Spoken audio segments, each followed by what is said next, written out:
يعني انا ليه ابقى جنزي؟ انا مش فاهمه. ما هو انتوا اللي ليه؟ عملتوا ده مش احنا لا بالمناسبه. انتوا. يا دمج يا حبيبي افهم. عشان كده كلمه تنمر طلعت على ايامكم مش على ايامنا. بالظبط. كتر مثلا ما انا بحوش داتا طول اليوم عن كلامه وبستغرب، فبقيت مثلا بتعامل مع اخويا بقول له يا صاحبي، وبتعامل مع صاحبي بقول له يا اخويا.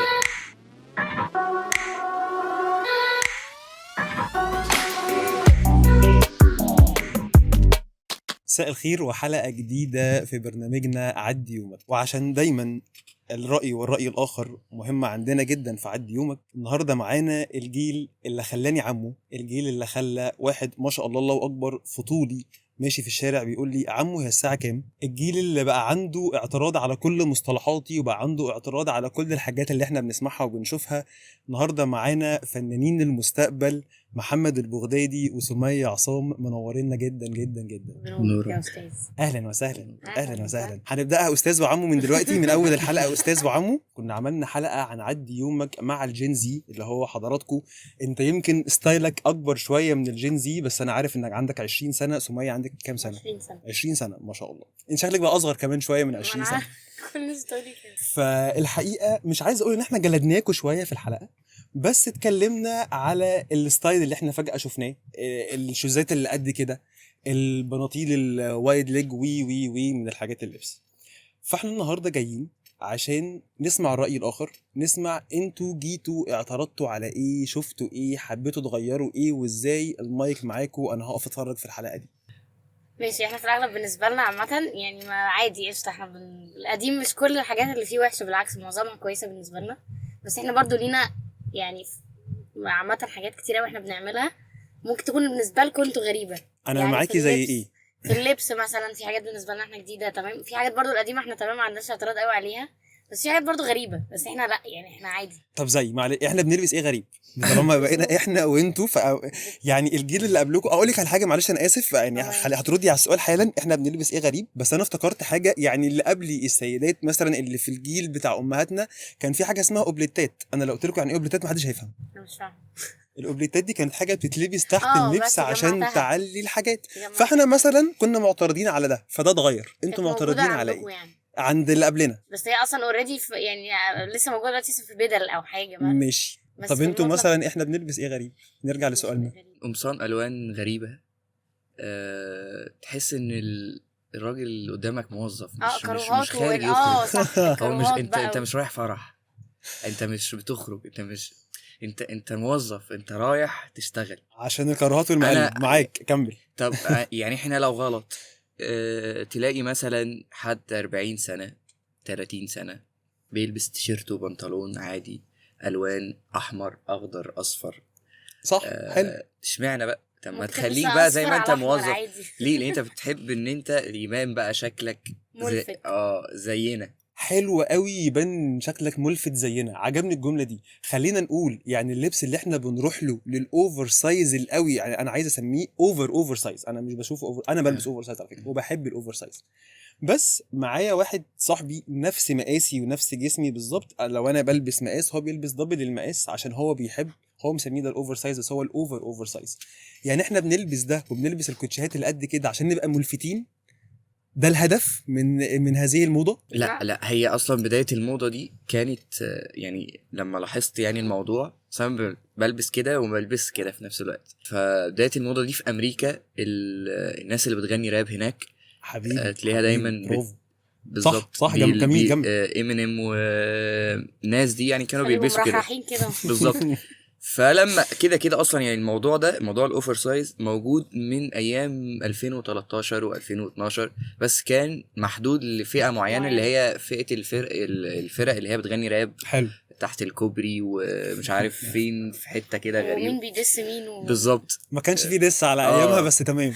هنتكلم في ده بالظبط. وقتها كان ناس عادي بتلبس عادي، موظفين وساعتها انتوا كنتوا موضة يعني 2011 اكيد كنتوا بتلبسوا على الموضة كده، مش بتلبس نفس لبس باباك اكيد. ده كده طبعا. صح طبعا. وكان بالنسبة لك الموضة ده اللي احنا قلناه الحلقة اللي فاتت، ان الجاب او الفرق بين جيلي والجيل اللي قبلي كان جيل بابايا. احنا الجاب او الفرق اللي بيننا لا بقى فرق اجيال. زي ما قلت لك في اول الحلقه، الجيل اللي قال لي عمو يعني ما شاء الله ولد عنده 20 25 سنه تمام، بقيت انا بالنسبه له عمو. وبنلبس بقى اللي هو مختلفين في فرق اللبس، سيبك من عمو وانا بهزر، بس فرقه ان هو بيلبس الاوفر سايز والكوتشات الغريبه، وانا بالنسبه له انا اولد سكول جدا جدا جدا. ده كان ممكن يحصل مع موضتي وموضه بابايا، بس الموضه بتاعتي وموضه لو انا في اعدادي والولد اللي في ثانوي او الولد اللي في جامعه، احنا الاثنين مش بنلبس نفس الحاجه. الفرق بيننا سنه مش كبير عشان يكون فيه بالظبط. الفرق بقى يا جماعه قريب جدا لدرجه ان هو يخد. اقول لكم على حاجه، احنا كنا لسه بنفهم يعني ايه جين زي وبنحاول نكوب معاكم، سبحان الله بقى في جين الفا. ده انا لسه عايزكم تحكوا لي انتوا هتعملوا ايه مع جين الفا. طب مش انتوا يعني ليه ما حاولتوش؟ ممكن يكون الجاب ده جاي من ان انت ما حاولتوش تفهموا الجيل اللي بعدكم ب5 و10 سنين ده بيعمل ايه. ما هو احنا جايين النهارده نفهم.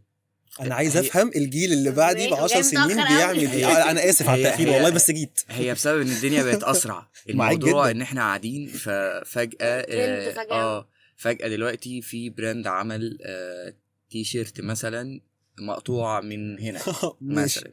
حلو. فده لبسه وده لبسه في. طب انت هتلبسه التيشيرت المقطوع اللي من هنا ده؟ لا انا بالنسبه لي ما هو كل واحد وذوقه بقى. يعني انا بالنسبه لي التيشيرت ده انا مش شحاته، بس احنا كتير. اصل احنا كتير قوي بصراحه ما شاء الله. احنا كتير. فكل واحد ودماغه بقى. انا نفسي ممكن امشي في الشارع بلبس اللي انا لابسه، فلاقي حد بيبص لي بصه غريب، حاسس ان انا في حاجه ممكن البس زيه عادي.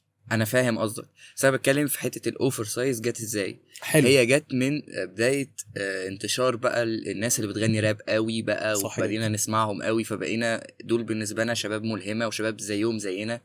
ف بدايه الموضوع ده كان تقريبا 2020 2019، يعني بدايه بقى ويجز وبابلو. فالموضوع ظهر من هنا.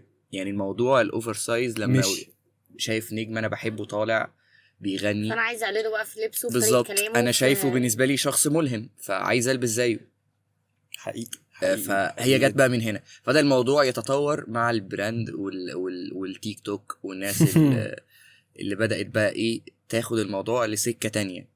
هو لبس في الاول في الاخر، يعني هو لبس بيتحط في الدولاب. طب عشان اللبس انا كان عندي مشكله اخرى ليها علاقه باللبس بس مش لبس، وهي المسميات.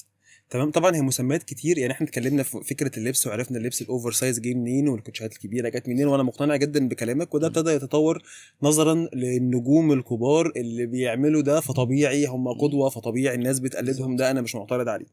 طيب كنتوا معترضين على لبسنا الغريب المشجر سوري بقى مش مشجر، المقلم والكاروهات وبتاع. أيوة. ايه مشكلتكم في كلامنا؟ يعني ما عندناش مشكله في الكلام، بس الفكره كلها في مثلا انتوا عندكم يعني ايه جينزي؟ يعني انا ليه ابقى جينزي؟ انا مش فاهمه. ما هو انتوا اللي عملتوا ده مش احنا بالمناسبه. لا انتوا. طب هقول لك على حاجه، انتوا ما حاولتوش تفهموني بس فبقيت. طب ما انتوا قلتوا على ما في جابه، ما احنا جايين نحل الجابه يا صديقي. ما هي دي الفكره، هي ما جاتش مننا. يعني احنا عادي بالنسبه لنا في حاجات كتير قديمه في اللبس وطريقه الكلام وفي الاغاني. طيب انا في موقف ما حكيتوش بالتفصيل تمام، بس هو اتحكى وانا كنت بقوله لمندو في الحلقه اللي فاتت، اللي هو موضوع البنطلون الجبردين. تمام. الموضوع تفصيلا استاذ محمد، انا دخلت اشتري بنطلون من محل انا عارفه كويس قوي عندنا يعني في الشارع مش بعيد عني، بروحه كل ما احب اشتري بنطلون. بس كنت بشتري جينز لمده 5-6 سنين، وحشني البنطلونات الواسعه كده بتاعت زمان. دخلت قلت له بقول لك ايه، عايز بنطلون جبردين؟ فقال لي لا مش موجود. قلت له باجي بجبردين؟ فقال لي لا مش موجود. وانا خارج من المحل بجد مش بهزر، انا رميت بس يعني وشي شمال لقيت على المانيكان ملبوس عليه حته تي شيرت اوفر سايز في منتهى الشياكه. فبصيت له اللي هو ما هذا، اللي هو ايه يا معلم ده؟ فالولد بجد انا ما اعرفوش قوي، بس هو الولد يعني يمكن شكله اكبر منك كمان. فبص لي من فوق لتحت اللي هو لا يا فندم ده كارجو. فانا عطلت بقى اقسم بالله العظيم. انا فلا يبقى هاته طيب ممكن هاجي اخده اقيسه. تمام. فطلع كارجو مش طلع جبردين. دي بقى يعني انتوا عندكم مشكله. اولا انا ما عنديش مشكله ان هو يبقى كارجو خالص، بس زي ما كنت برضو بقول الحلقه اللي فاتت، ليه اتفاجئ ان هو كارجو؟ واللي قال كارجو مين وليه وازاي وامتى؟ وحد يقول لي والنبي يعني مثلا الحاجات دي بنلاقيها برضو يعني اوريدي. مثلا انا لما جيت اشتري البنطلون ده اول مره او البسه، يعني وانا صغيره مثلا عادي كان عندك جبردين عادي صح؟ لا بس برضو كنت طفله عن كده كتير، فاوريدي ما كنتش عارفه البنطلون ده اصلا. فوصلت للسن ده فتمام بقيت مثلا انا الستايل اللي حباه او عايزه البسه. فاوريدي انا طلعت لقيته كارجو يعني. والله العظيم انا اتخضيت، طلعت لقيته انا اتخضيت، انا افتكرت انا حسيت اني قديم قوي وجاهل، واللي هو ليه؟ ما انا طول عمري عارفه وطول عمري بلبسه وطول عمري الناس كلها مجتمعه عليه. اصل هي مش سمبوسه وسمبوسك يا جماعه، هو البنطلون بيتلبس كده فاهم؟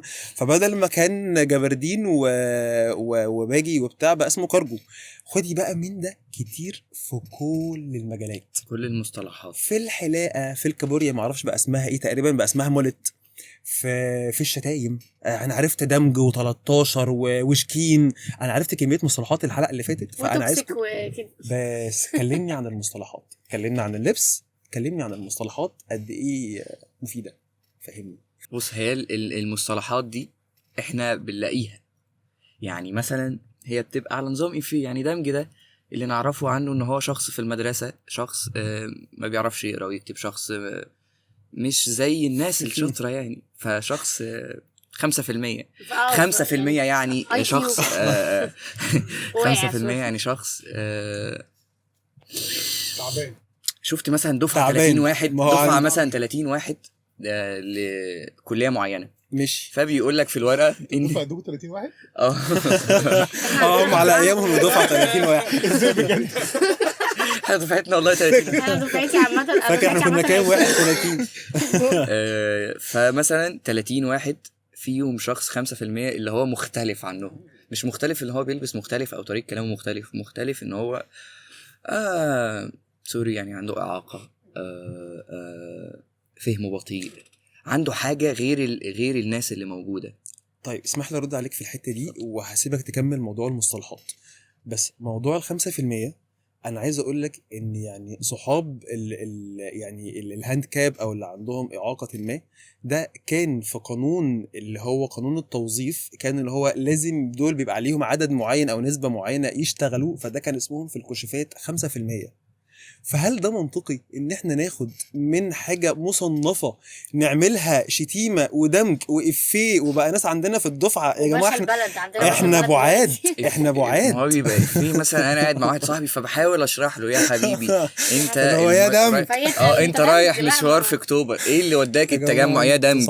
يا دمج يا حبيبي افهم. عشان كده كلمه تنمر طلعت على ايامكم مش على ايامنا. بالظبط. احنا كان ايوه اخرنا بالظبط، بنتريق ما بنتنمرش. احنا بنهزر.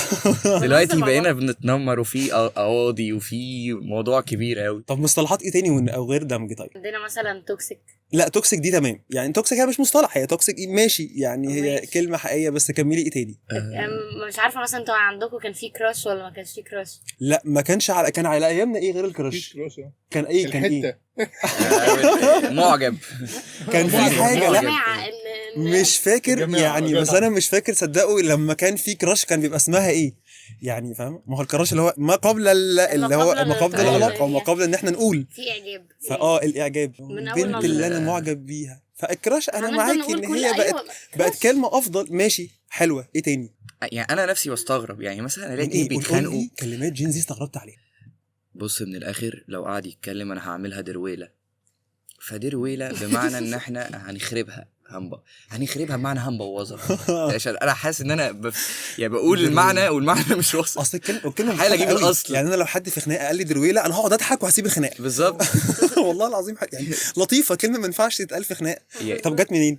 برضه Out of nowhere. محدش فاهم. ما هو الفكره ان احنا كل حاجه تقريبا مش فاهمين هي جت منين، احنا جينا لقيناها. جينا لقيناها. لا والله العظيم احنا يعني ما كانتش موجوده، انتوا جيتوا لقيتونا، احنا ما كانتش موجوده معانا، انتوا جيتوا هي جت بيكوا يعني، جت معاكوا. وهي دلوقتي الجينزي بيبقى متقسم لكذا حاجه بقى. الشعبيين دول ليهم بقى مصطلحاتهم تمام وحياتهم ولبسهم. تعرف وكده. مصطلحات؟ طبعا. قول لي. هي درويله وشكله وعركه. شكله وعركه دي عركة اسكندراني. عركه عركة دي لا، اسكندراني. ما هي الحاجات دي بقت في عادي دلوقتي، ما بقى كله سايح على بعضه، فما فيش صح. دلوقتي عركه مثلا 5%. في عامه بالنسبه لي في مصطلح سخيف جدا اللي هو بتاع يا اسطى ده، يعني اي حد في الدنيا ممكن يقول لي يا اسطى. ده للاسف من قبلكم بشويه بس انتشر معاكم ده قوي. بالنسبه لي ازمه كبيره، يعني انا مش اسطى، انا مش سواق، ما عادش يقول لي يا اسطى، هو بيكلم ايه ده؟ ما اعرفش ليه بس ده قبلكم عشان ما نظلمكمش برضو، بس يعني في الفتره دي كان في معلم وياسطا باشا. وباشا ولو افتكرت برنس. حاجات تانية قول لي. برنس. برنس وكل الحاجات اللي عامله كده فاهمه.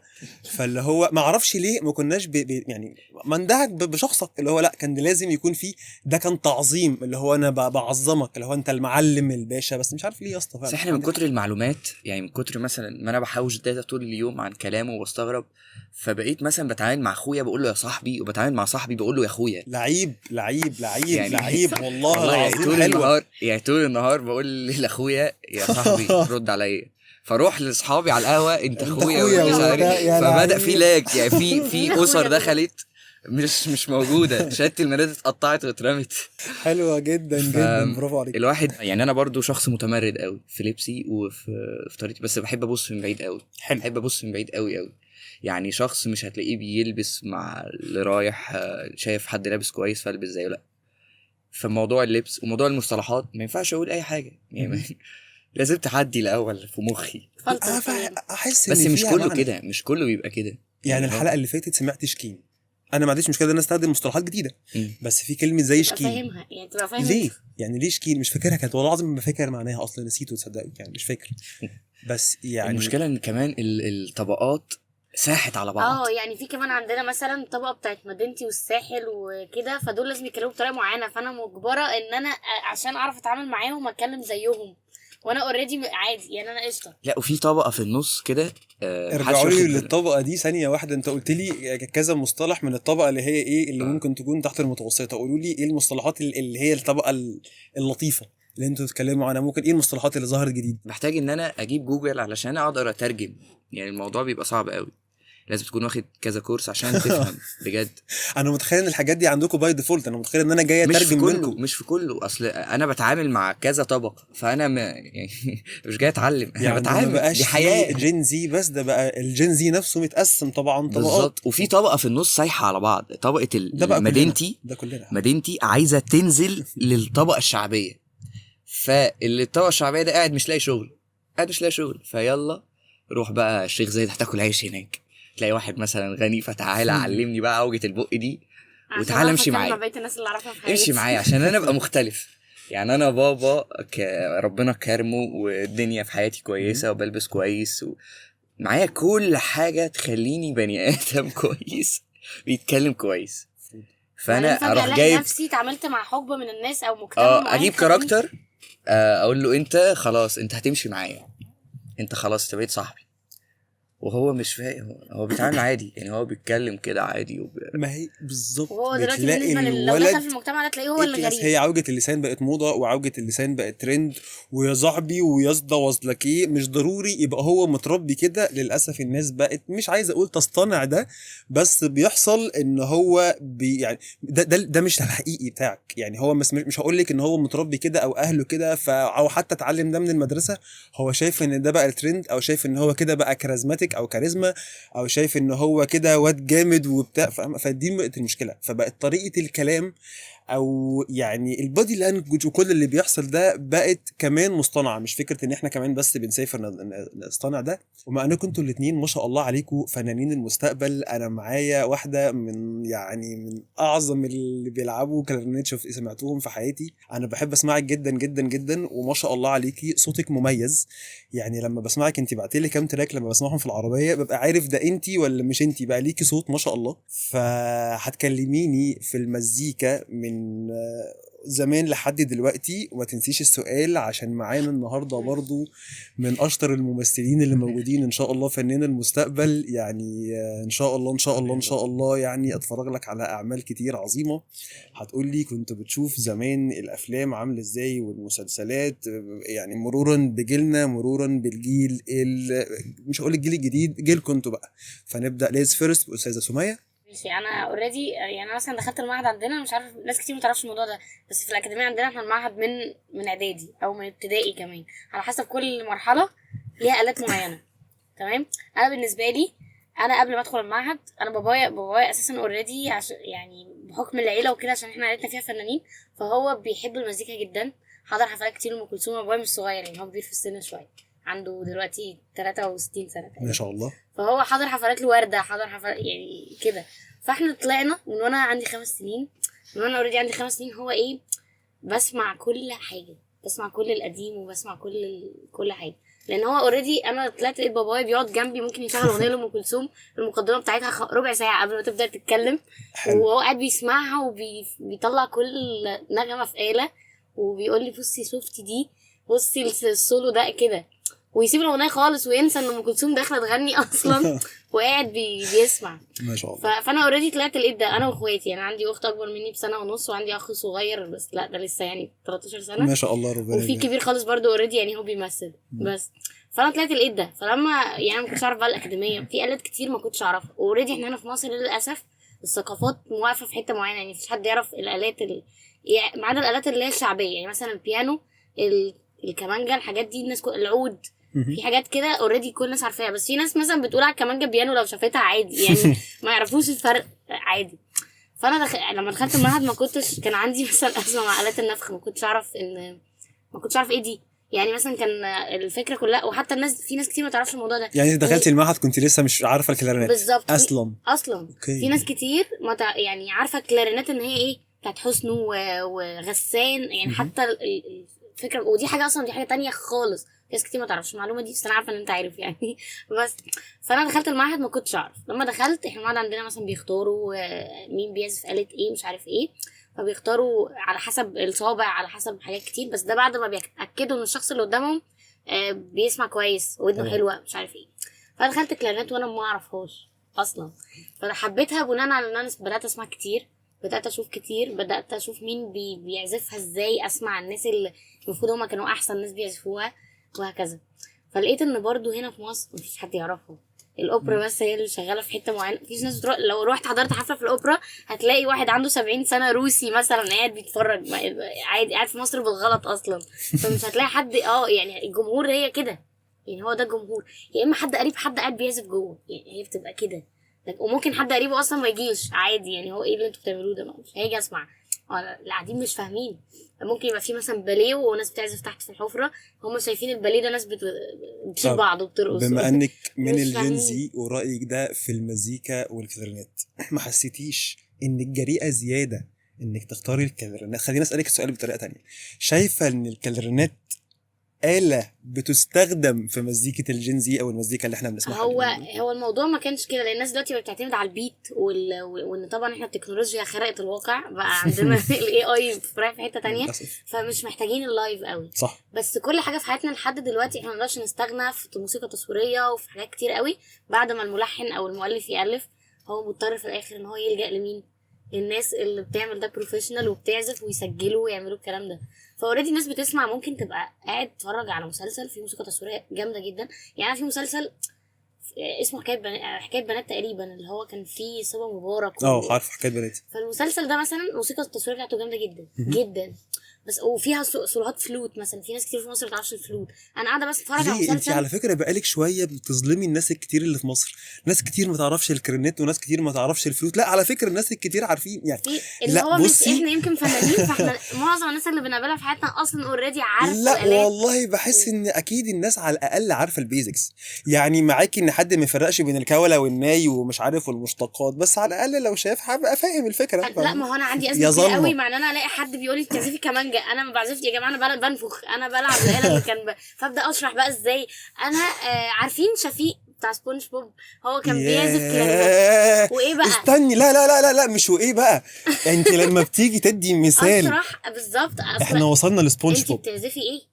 فانا سبونج بوب بقى، فبدي سبونج بوب يعني يعني شفت سبونج بوب واحد يقول لي، ممكن واحد مثلا عنده 30 سنه عنده 35 سنه ما يعرفش سبونج بوب اصلا، فتمام ايه كلارنت ماشي بتنفخي يعني فاهم. فانا دي ازمه كبيره بالنسبه لي. وهقول لك على حاجه كمان، يعني البيت بتاع شفيق في الكرتون هو شكل حاجه في الكلارنت من ورا السبيكر كي اللي هو بيجيب الاوكتاف التاني في الكلارنت. فانا لما ببص يعني لو بصيت على البيت بتاع شفيق هو اصلا في جسم الآلة بتاعتي في حاجه في الكرتون مستوحاه منها، مناخيره هي السبيكر كي عندنا اصلا نفس الشكل بالظبط، والبق هو يعني فاتحه في الآلة. فبقعد اوصف بقى اللي هو طب مش هنطلع لك بص هات شفيق هتلاقي سمية انا هغير اسمك على الموبايل لشفيق سبونج بوب والله العظيم يعني بعد انا بقيت شفيق بالنسبه للناس فعلا دي هي الازمه. بس فاوريدي انا طلعت لقيت لا في ناس كتير ما تعرفش انا بعمل ايه. في ناس طب هو البتاعه دي ليها مستقبل يعني انت هتطلعي ايه في الاخر؟ يعني فنون مسرحيه مبرره للناس، معهد سينما مبرر لناس كتير، بس انت بتعملي ايه؟ تقدري تشتغلي فين مستقبلك كده؟ فدي هي بقت كده. وفعلا في مصر يعني مش هنكذب برضو المستقبل في الحته دي مش ناس كتير بتهتم بده. عشان كده هتقولي لي رأيك في المزيكا الحديثة ورأيك في المزيكا في جيلنا ورأيك في المزيكا ما قبل جيلنا. ماشي. احنا برضو بدأت تحصل عندنا طفرة كده مؤخرا ان يعني ماشي ما كانش فيه استخدام قوي الفترة اللي فاتت بالذات، خصوصا في اغاني الراب والحاجات دي كان دايما اكتر حاجة في الحتة بتاعت اللي هو زي ما احنا قلنا كده بيعملوا كل حاجة مع الكمبيوتر. صح. فالفترة اللي فاتت ايه بقى؟ لا بالنسبة لي لا تمام طبعا. يعني انا عندي حاجات كتير قوي بحب اسمعها، في ناس كتير ممكن ما تفهمهاش من جيلكم مثلا عشان ايه بنتكلم بسرعة الراب والحاجات. لا في حاجات بالنسبه لي ليها هدف، يعني الكلام نفسه والاغاني. ايه الاغنيه اللي انت شايفاها يعني ليها معاني وكلمات عظيمه؟ ماشي. يعني مثلا هي مش معاني عظيمه، هو اوريدي حاجات بتتكلم في مشاكلنا الحياتيه. يعني هي الاغاني كلها دلوقتي بتتكلم في مشاكلنا. مثلا في اغنيه لكريم، وعلى فكره المشاكل دي موجوده برضو عندكم يعني لو جيت انت، بس انتوا ما حاولتوش تفهمونا. هو احنا ليه انت ليه بتتعاملي مع الاكبر يعني اللي سنه المفروض تحترمينا؟ انا بجد بنفهم. لا بتفهموا بس ما حاولتوش تفهمونا. هم مش كانوا مش شايفيننا بنفهم، هم شايفيننا اولد سكول جدا. لا ما اوريدي ما كناش احنا اصلا في حاجات عندكم احنا يعني تمام بنمشي وراها بنقدسها في حاجات كتير في حياتنا، بس هي الفكره كلها ان انتوا اوريدي ما حاولتوش تفهموا. ما انتوا الاصل بس انتوا احنا بنتكلم في الاذواق اهو. فقولي لنا ايه زي ما مجدي كده طلب منك، ايه الاغاني اللي شايفاها بتقدم رساله يعني، او ايه الاغنيه اللي شايفاها لمستك مثلا؟ ماشي. احنا عندنا ماشي قولي احنا عندنا اغنيه اسمها اللي هي توعيه بتاعت كريم اسامه مثلا. فالاغنيه دي هو بيقول فيها ايه؟ مين يدينا توعيه عملت بايدي ادويه مثلا.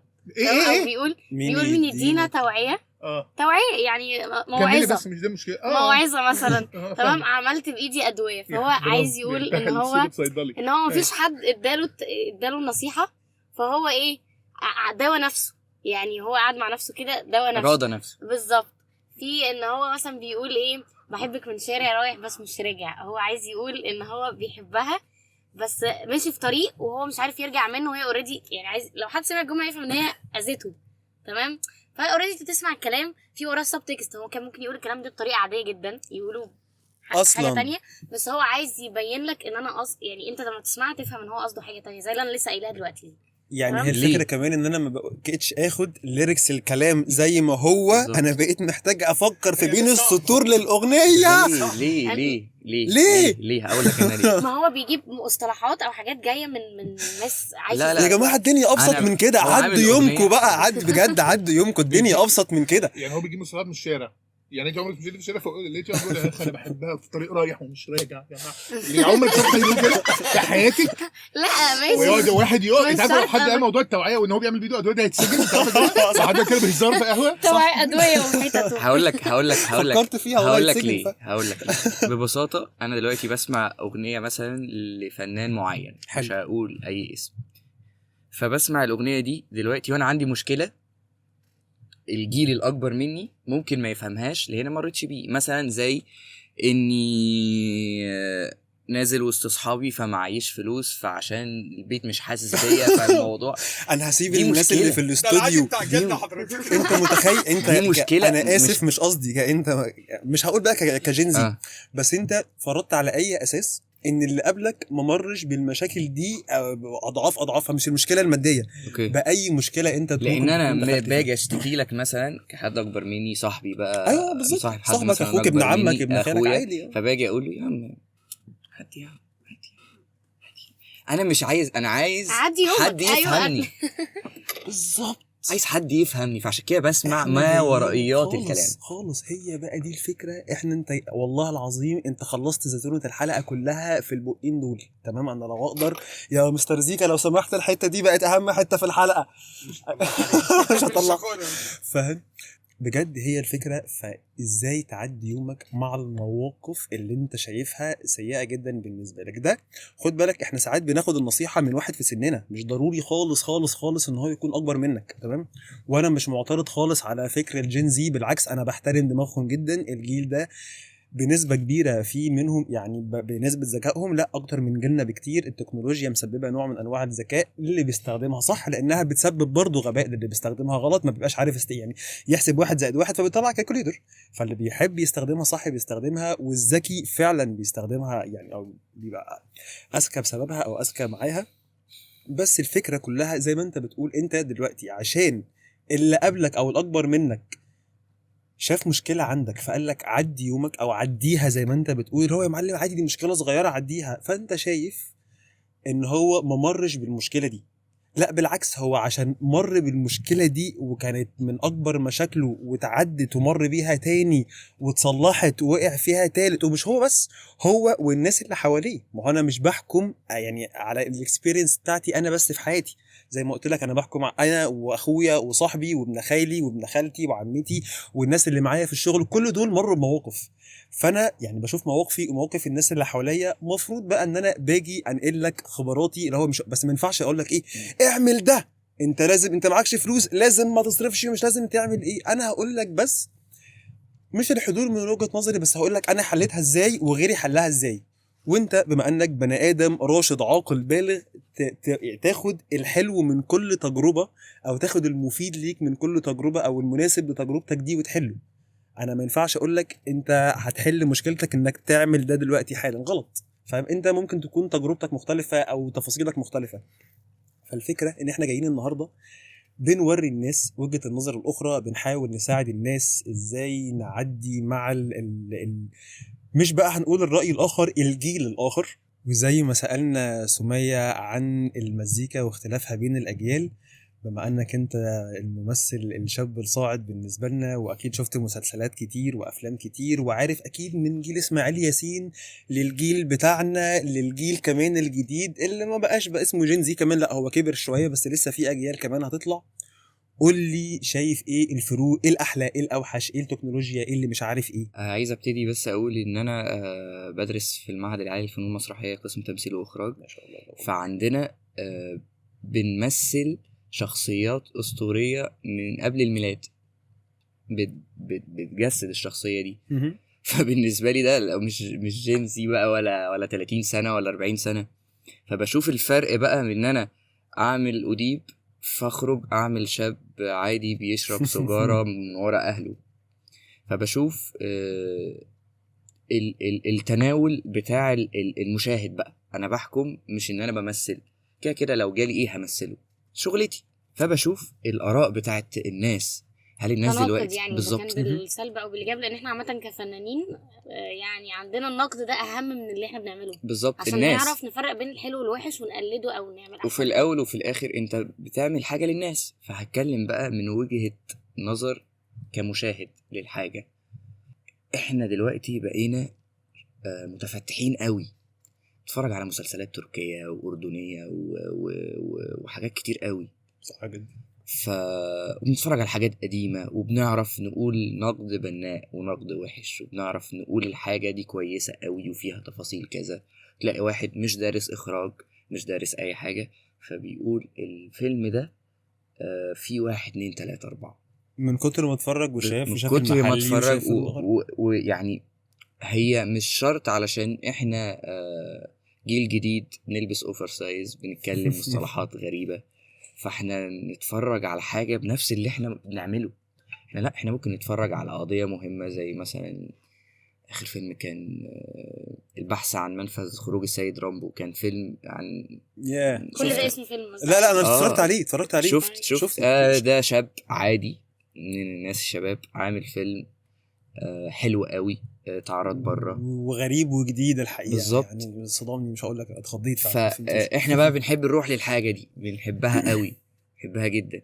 نحب شخصيه نعمل شخصيه متوحده شخص احنا مين نتفرج عليه اللي في سني ليه بالظبط. نحب نتفرج على حاجه مختلفه. احنا شفنا الضابط والحرامي الاثنين انا ما بحبش صراع. اتفرج على حاجه ودي ازمه عندنا كلنا ان احنا نتفرج على حاجه متوقعه اللي هيحصل مثلا خلاص انا انتوا خرجتوا اللي هو انتوا اوت اوف ذا بوكس قوي فعايزين حاجه تو اكستريم خالص صح. مش متوقعه اللي ممكن بالزبط. يحصل ايه الاحداث اللي جايه بالزبط. يعني برضه انا عندي مشكله وده لسه موجود لحد دلوقتي مثلا مع معظم مسلسلات محمد رمضان. انا كلها ومش محمد رمضان بس بس هي كلها اسطمبه واحده. الراجل اللي الناس الدنيا جت عليه ودست على وشه واهله مش محمد رمضان بهدلوه. بس، كل الابطال الاكشن بقوا كده دلوقتي في حاليا الحاجات. وفي ماشي. الاخر خالص الخير هو اللي انتصر يا اما الشر، بس في الاغلب هو الخير، وعدى باستباك كتير خفحات وخليته راجل جدع بيحاول. هقول لك انا على موقف. انا مثلا بقعد اتفرج على بابايا على التلفزيون. موضوع كبير قوي. موضوع مش ان احنا بنقعد مع بعض على التلفزيون نتفرج على فيلم، لا الموضوع كبير. ان انا مثلا اتفرج على مسلسل، اول حلقه اول مشهد انا عارف النهايه، عارف هيقفل على ايه، وعارف الاعلان هيجي على ايه، وهو ممكن وعارف- يقعد يتاثر ويعيط. وهو بابايا لا ده المسلسل ده كل ما يجي هتفرج عليه. انت عارف وانت بتبقى عارف ان هي عشان اتفرجت عليه قبل كده، ممكن ولا عشان انا عارف هو ان السيناريو موجود انا عارف copy ان paste بص قصدك؟ الحرامي في الاخر فاهم. الخير يتقبض عليه والخير هيقبض على الشر انا عارف ده. انا فاكره ان وانا صغيره يعني مثلا، معلش بدون مقاطعه، انا يعني مثلا كنت بقعد قدام التلفزيون مع بابا وماما، فاحنا دايما بنتجمع لما بنيجي ناكل مع بعض قدام التلفزيون. فاوريدي في مثلا فيلم تشتغل اللي هو اكس لارج بيشتغل كل يوم في نفس الميعاد، هو ممكن يتفرجوا عليه كل ما يشتغل عشان وكل- فيلم كوميدي، ما دي طب دي ماشي، دي مستر انا كوميدي. عارفه ايه الافيه اللي جاي، وممكن اقعد اكرر الفيلم معاهم خلاص. يعني احنا قعدنا تقريبا من 2014 ل 2015 بنتفرج على الفيلم كل يوم. ايه ده؟ طيب إيه انا في حاجه عايز ارد عليها، ان انتوا بتقولوا ان انتوا كجيل، انا مش معترض خالص على ده، ان انتوا بتحاولوا تشوفوا القصص او السيناريوهات، وانت برضه زي ممثل اكيد انت بتروح لده كمان، في ان انت بتدور على شغل مش بس بتتفرج كمتفرج. يعني الحاجات الاوت اوف ذا بوكس اللي هي مش قصه اتنين بيحبوا بعض وسابوا بعض عشان حصل خازوق بعدين رجعوا لبعض تاني في اخر لقطه ومن المطار او انه واحد طبعا هو بطل ابطال العالم بس. وانا يعني بفكر في كلامكم دلوقتي لقيت انه لا، حتى زمان يا جماعه مش بس الافلام عامله كده، كان في افلام كرييتيف جدا زمان. يعني انا اول فيلم افتكرته سر طاقية الإخفاء، ما اعرفش حد فيكم عارفه ولا لا. طبعا اسماعيل ياسين. ده كان فيلم كرييتيف جدا ساعتها. لا مش اسماعيل لا، ياسين مش بالمناسبه، ده عبد المنعم ابراهيم ماشي. الفنان العظيم الله يرحمه عبد المنعم ابراهيم بالظبط اهو. اتفضل قال لك اسماعيل ياسين، انا فاهم في دماغي حته رابعه. عملت ليج. لا هو اسماعيل ياسين عشان برضو الله يرحمه كان يعني كان بيعمل كميه افلام، كان هو تقريبا اكتر واحد بحسه بيعمل افلام كتير في السنه، عايش اللي هو اسماعيل ياسين في الاسطول، واسماعيل ياسين في كل بقى انواع اللي هو ايه الحاجات معرفش ليه بتاعت اصلا الجيش. ممكن يكون انا دي على فكره بالنسبه لي ازمه اسماعيل ياسين في اي حاجه. طب ما ليه نطلع كده؟ هقول لك على مش حاجه. عارف. انا ساعات بلعب لعبه كده بجيب الميوزك التصويريه بتاعت كل الافلام حلو. عبر التاريخ. عروس النيل، المشبوه، الحريف. المشبوه حلو قوي.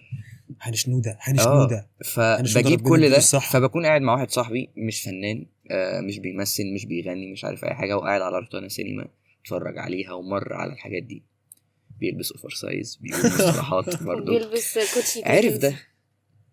عارف ليه بقى الافلام اللي زي سر طاقية الإخفاء واسماعيل ياسين في الاسطول واسماعيل ياسين مش عارف وابن حميدو، عارف ده ازاي؟